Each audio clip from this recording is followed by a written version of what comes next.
Mr. Kirante, sabi mo kanina, hindi pa nag-umpisa yung QM Builders as a contractor? Yes, Mr. Chair. Hindi ka pa nakagawa ng project? Hindi pa kasi yung nag-asawa ko ng 1991, nag-upisa kami sa hardware. Yung maliit na hardware, nagtitinta ng bambo, mga ganun eh. Bakit nasama ka sa 15 contractors sa listahan ng Pangulo? Kanina tinatanong ko, wala bang kukontra dito sa sinabi ng Pangulo na 545 billion worth of flood control projects ay ito lang mga 15 contractors ang nakakuha, kasama ka QM Builders. Nandiyan ka pala, bakit hindi ka kumontra? Ba't ngayon sinasabi mo, hindi ka pa nakapag... Pasensya na, Mr. Chair, kasi medyo nahiya ako. So sinasabi mo, mali ang Pangulo with respect to your company? Yung data is mali eh. Kasi ang totoo, yung 414 projects na nakuha sa QM, totoo lang ha, is only 86 projects. Mr. Chair. Teka muna, sabi mo hindi ka pa nakapag-umpisa eh. Ano yung sinasabi mong project? Ano ko lang siguro, bagitin ko lang. Noong 2003, nakalisensya na kami sa pickup, only category D. Hanggang noong 2024, naging quadruple A na tayo. Pero dumaan pa kami ng single A, noong 2011 hanggang nag-triple A tayo ng 2017 hanggang naging quadruple A tayo ng 2024. Mr. Secretary, naiintindihan mo ba yung sinasabi niya? Sabi mo hindi ka pa nakapag-umpisa ng project. Paano ka naging quadruple A? Ano ko lang, Mr. Chair, yung sinasabi kong 1992 is hardware pa yon. Yung nakita niyo yung hardware. Hindi natin pinag-uusapan yung hardware mo. Ang pinag-uusapan natin, flood control projects. Tinatanong ka kanina, sabi mo, hindi ka pa nagkapag-umpisa ng flood control projects. Paano ka nagkaroon ng lisensya? Paano ka naging quadruple A? At lalong mahalaga, paano ka nasama sa 15? Gumawa ka na ng flood control project. Gumawa na tayo ng flood control project. O ngayon gumawa ka na naman. Ano ba talaga yung totoo? Baka hindi ka makauwi sa araw na ito. Nagsisinungaling ka na naman eh. Ang sinabi ng Pangulo, kasama ka sa 15. Tama, Mr. Huwag mong mamaliitin ito. Pagkatas dito, aartihin mo kami, sasabihin mo, hindi ka pa nagumpisa ka isang hardware. May problema dito eh. Ano na yan, history lang yung sinasabi ko, Mr. Chair. Ano na yung totoo? Yung totoo, may lisensya na tayo na quadruple A ngayon. O ngayon nga, ngayon meron ka ng quadruple. Yes, Mr. Chair. O, ilang project ang na-execute mo na? Marami na eh. O kanina sinabi mo, hindi ka pa nakapag-umpisa eh. Meron akong hawak na martilyo rito, sinasabi ko sa'yo. Mr. Chair. Huwag kang tatawa-tawa kasi hindi nakakatawa ito ha. Mr. Chairman. Dito lang nagsisinungaling ka na eh. Mr. Chairman, if I may. Yes, Mr. Senator. Mukhang nahihirapan kasi si Mr. Kirante mag-explain. Tama ba to? Ang sabi mo kanina, hindi ka pa incorporated at ngayon incorporated ka na in 2024. Yes. Okay. No. Hindi rin. Yung incorporated, yung process pa yun, hindi pa namin na-approve. So lahat ng project na ginawa mo, sole proprietor? Yes, Your Honor. So nakapag-project ka na? Yes, Your Honor. Ano yung sinasabi mong hindi ka pa nagsisimula or hindi mo pa nagagawa? Yung incorporated, kasi hindi pa na-approve yung namin, hindi pa naman practice, hindi pa na-transfer from sole proprietorship into... So kaklaruhin ko lang, marami ka ng project at tama na isa ka sa top 15, correct, Mr. Kirante? Yes, Your Honor. Pero hindi ka pa incorporated. Hindi pa. Yun yung sinasabi mong hindi ka pa incorporated. Yes, Your Honor. Yun yung binabanggit niya kanina, Mr. Chairman. Malabo pa rin eh. Mr. Secretary, tumatanggap ka ng isang sole proprietorship na mag-undertake ng flood control? Well, Mr. Chair, actually, he has the pickup licensing. Paano siya nagkaroon ng pickup license as a contractor? He has the a pickup license. Paano ka nakakuha ng pickup license, Mr. Kirante? Sole proprietorship ka lang? Yes, Mr. Chair. Kailan mo nakakuha yan? 2003. hanggang nag-upgrade tayo sa 2007, naging B tayo. Hanggang 2011, naging A tayo. Yung 2017, naging triple A So, tayo. Ano yung net financial contracting capacity mo as a sole proprietorship? 40 billion, Mr. Chair. 40 billion? Yes, Mr. Chair. Yung financial statement mo, padala mo sa amin.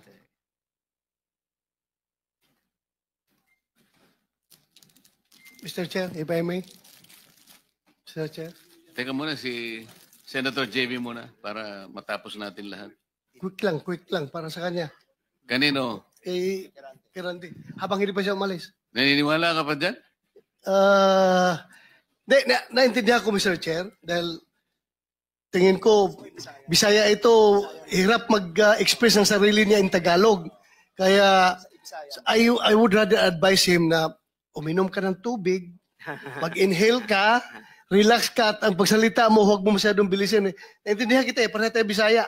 May difficulty in expressing yourself ka. Hindi ko kinakampihan, Mr. Chair. Ha? Ang sinasabi niya, meron siyang 40 billion pesos. 40 billion. NFCC. 40 billion ang sinasabi niya.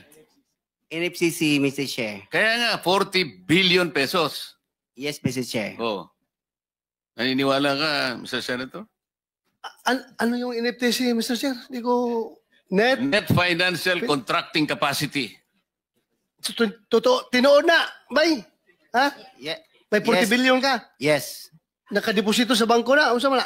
Ay, Paano? hindi. Yung NFCC kinuha sa... Ano yan? Yen o pesos? Asset yan. Kasi yung NFCC, kinukompute ng times 15 yon, Mr. Chair. Halimbawa, may 1 billion ka sa bangko. Pwede ka sa 15 billion. Hmm. So, halimbawa, may pera ka sa bangko na 2 billion, ibig sabihin, pwede ka sa 30 billion. Yan ang computation. Kaya tayo yung pera natin, kasama na yung mga assets, more than 2 billion. Kaya i-multiply natin ng 15, abot ng 40 billion. Kaya kami monta at hanggang 40 billion. Mr. Chairman. Mr. Kirante, ito tinitignan. Ano yung 2015 na QM Builders Incorporated? Ina-apply namin dyan sa SEC, Pero Your Honor. 2015 pa siya. Pero hindi pa namin tina-transfer Transfer to? to sole proprietorship into incorporated. Hindi, ito incorporated na ito eh. This is a corporation. Kasi ang explanation ng bookkeeper natin, yung ano natin gahandol, yung experience ng from sole proprietorship, ita-transfer muna sa Hindi, incorporated. iba yung experience, iba yung corporate entity. Incorporate entity is 2015 nandyan na siya. Pero sinasabi nyo, walang nangyayari. Wala nangyayari. In-apply Ang lang. ginagamit nyo since noon pa ay yung inyong sole proprietor. Yes, Your Diyan Honor. pumapasok inyong income, in other words. Yan rin ginagamit yung pagbibid ng mga projects. Yes, Your Honor. Tama? Ganun pa? Ganun ba ang interpret? So, dalawang entity, yung sole proprietor at yung incorporation. Yes, Your Honor. Okay. Sabit nyo na lang ho sa amin yung mga dokumento na yan. Thank you, Mr. Chairman. Senator JB? Thank you, Mr. Chair. Mr. Chair, siguro ang gusto natin dito, aside from the accountability that we're looking for, ang gusto natin ma-achieve in aid of legislation. Mr. Chair, I have the second bill that I filed in this Congress is a comprehensive master plan for infrastructure development. Na kahit sino po ang maging presidente, when it comes to infrastructure, especially big ticket items, dapat po tuloy-tuloy. Tulad ho ng mga floodway projects, kanina nabanggit ni Secretary, it transcends different, multi-year po ito at it may transcend different administrations. No? Ang tanong ko lang, Mr. Secretary, siguro matagal na rin ho kayo nasa DPWH. Dati po meron tayong Napindan, Channel, Manggahan Floodway, and other big flood control projects. Pero parang lately, do we have similar flood control projects of this magnitude, yung ganito kalaki. Kasi sa tingin ko po, siguro sagutin nyo rin po ko, yung taon-taon na pinoproblema ng Central Luzon, ng Bulacan, ng Pampanga, kamakailan tayo nandito rin, ang kailangan po talaga dito, floodways, spillways, and water impounding. So, Mr. Secretary, at present, meron ho ba tayong ganitong mga uri ng proyektong ginagawa? Before the Secretary answers that question, let me acknowledge the presence of our senior Vice Chair of this committee, Senator Alan. You can now answer the question. Thank you, Mr. Chair. Yes, Mr. Chair. We have similar projects of that magnitude in the other river basins, major river basins in the country, Mr. Chair, that are financed by official development assistance, Your Honor. And in these major river basins, they have a comprehensive master plan, Your Honor. But Mr. Secretary, as we had discussed already, no matter how comprehensive these river basin master plans, until and unless you are able to coordinate with that office that we made reference to earlier, Yes. this is the River Basin Control Office, walang mangyayari dyan. Because it should have been an integrated one. That's Kahit na 100 river basins pa yan, with their separate and individual master plans, kailangan pong coordinated per the mandate of the law na nakalagay sa balikat ng RBCO. So sa ngayon, wag po natin munang gawing parang sagot na makapagbibigay ng kapayapaan ng loob sa ating mga kababayan. Wala pa po tayong na-accomplish in relation to an integrated master plan that will answer the continuing problem of flood ravages in this country, Mr. Secretary. That's correct, Your Honor. Total, pinag-usapan na rin kanina pa na master plan po dapat ay sundin. No? Pinoint out na rin po ng ating chair. Pero, Mr. Secretary, nabanggit ko kanina, 3 taon na ho tayo. Pangatlong taon na ito, kung di ako nagkakamali, na tayo nagkakaroon ng pagdinig dito tungkol po sa flooding. Paulit-ulit din po ang ating nakukuhang tanong at sitwasyon. Hindi naalala ko na rin ating majority leader, ilang taon na ritong naglalabas sa sama ng loob dahil ang kanyang probinsya mismo ay laging lubog sa baha. Doon po sa Central Luzon, for example, Secretary, ano po ba ang kailangan gawin? What projects are needed?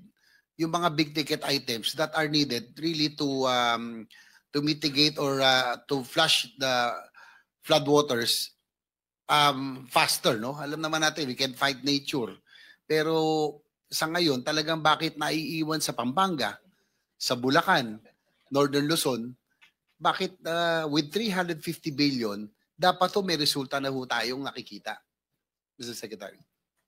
Your Honor, for Central Luzon, we are now in the process of finalizing a big project. As we pointed out in previous meetings, this is actually yung Central Luzon Pampanga River Floodway Project, Your Honor. And we are now finalizing yung detailed engineering design. This is financed by the Asian Development Bank.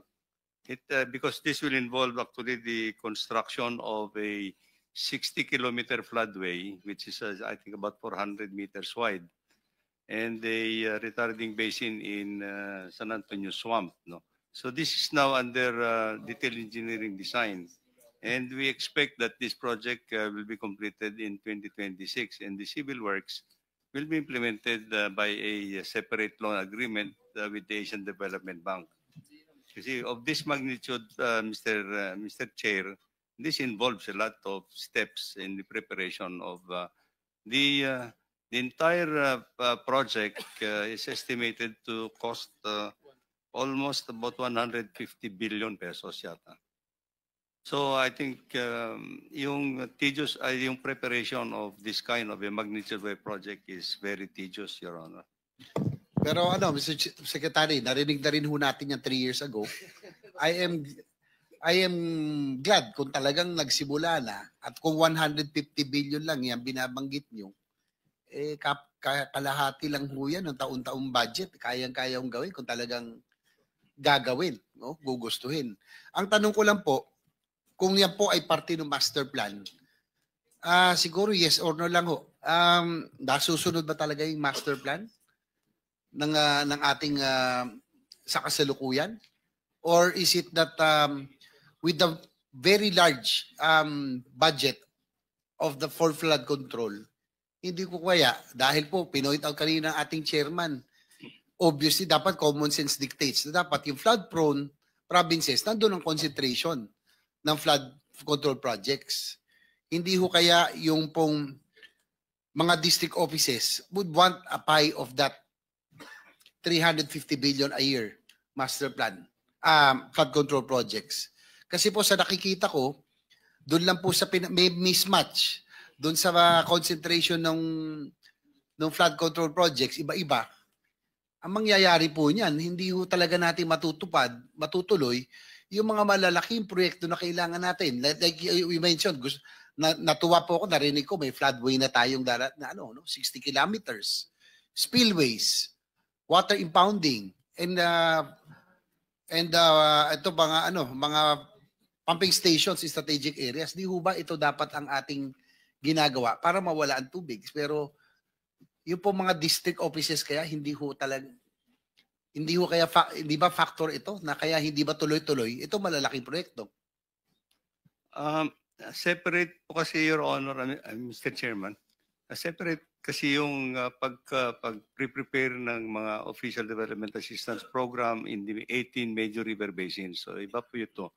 Now for the local, yung mga other projects, flood control projects, na on a district or legislative level, Mr. Chair, these are actually prioritized at that level.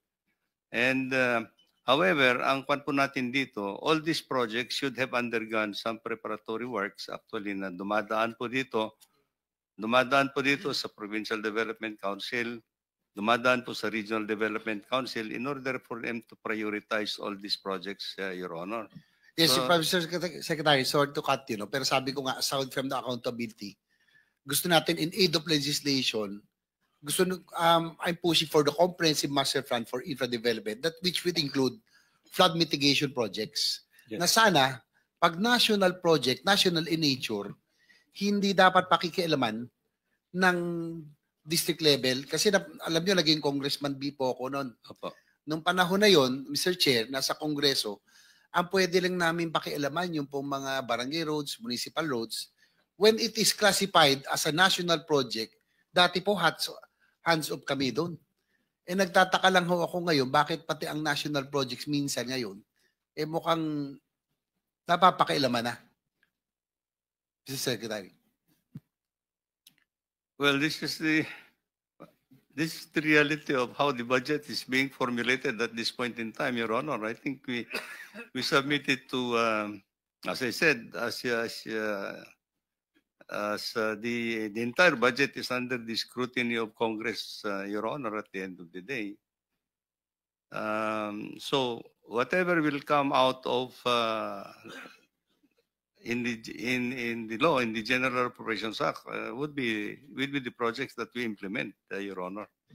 Well, I empathize with you, Mr. Secretary. Hindi lang naman ho kayo, kaya ho kayo tinatanong because we would want to we would want to correct some mistakes of the past na nasa tama na tayo. Because of our political system, yung po mga infra projects natin, for example, railway, other big ticket items, hindi natutuloy kasi nga bawat presidente, bawat administrasyon may sariling programa. So itong flood control programs din, dapat dams, floodways, lahat po, long term po ito. That's why I'd want to get your inputs on how we will be able to draft the comprehensive master plan na kasama po ito, na hindi na ho mangyayari ito, na hindi na po mapakailan. Mr. Secretary, siguro ito na lang ho, ito might be parochial in nature. Alam niyo naman siguro 3 taon na tayo nag-uusap pa budget. Meron lang hong example yung po sa San Juan, yung hiniling ko sa inyo na flood, yung pumping station na kinulit-kulit ko. Ito, tatay, gaya sinabi ni Senator Mig Subirit, hindi ho masama ang insertion or congressional interference o kung ito po itatayuan ho natin, kung makakabuti, ito po nangyari to, Barangay San Perfecto, Mr. Secretary. Hanggang ngayon po ito. Nung mayor po ko at nag-congressman, nakapaglagay na tayo ng about 6 pumping station. Hanggang nung naging senador po ko, nakakuha tayo ng isa o dalawa pa. Ito po, last 3 or 4 budgets na hinihiling natin. Kaya lang po, because of political reasons, sabi kasi na mayor doon, basta galing sa aming proyekto, hindi pa papasukin. Pero Mr. Secretary, ang kawawa dito, hindi ho ako, hindi ho ikaw, hindi po yung mga nasa morang nakaupo. Ang kawawa, yung mga kababayan namin. Yung pong pumping station, Mr. Chair, ilang beses namin tinabi, sabi naman ni Secretary, alam niyang kailangan, pero hindi, susulat po yung congressman namin, dati, si Ronnie Zamora, tapos ngayon yung anak po niya, may errata po. Yung pumping station, mapapalitan po ng flood mitigation structures, mapapalitan ng drainage improvement, at iba pang mga bagay na hindi makakatanggal ng baha. Mr. Chair, kaya ako po ito nilalabas. If this happens in San Juan, na yung pong dapat na proyektong makakapagtanggal ng baha, mapapalitan, pag po may nanghimasok ang distrito, it might be happening also elsewhere. Kaya hindi ho talaga mawawala ang baha. Yun lang, Mr. Secretary, sana po, ito kawawa dito, hindi naman kami. Yung mga ari-arian ng mga kababayan natin, no? Sa Barangay San Perfecto and sa ibang lugar din sa buong Pilipinas. Kung ito yung nangyayari sa amin, maaaring mangyari din sa ibang lugar na hindi natin maiayos ang pagtanggal sa baha kung hindi natin bibigyan prioridad yung pong mga malalaking proyekto tulad ng mga floodways, spillways at iba pa. Kung ito'y pagpapati-patihan, Mr. Chair, talagang patsi-patsi po ito. Sabi ko nga kanina, tubig, pag po bumuhos ang ulan, hahanap po yan ng malulusutan. Kung hindi po buo, yung kanina pong mga bininggit nyo, talagang hindi po natin masosolve. Yun lang, Mr. Chair. Thank you. Alam mo, Senator JB, kaya hindi masolve yung problema mo sa San Juan. Ito yung, Mr. Secretary, ito yung Toktokan Interceptor Phase 3. Ito yung manggagaling sa Talayan Floodgate to San Juan River. Ang problema, yung Phase 1 at saka Phase 2, tapos na eh. Hindi kailanman magkakaroon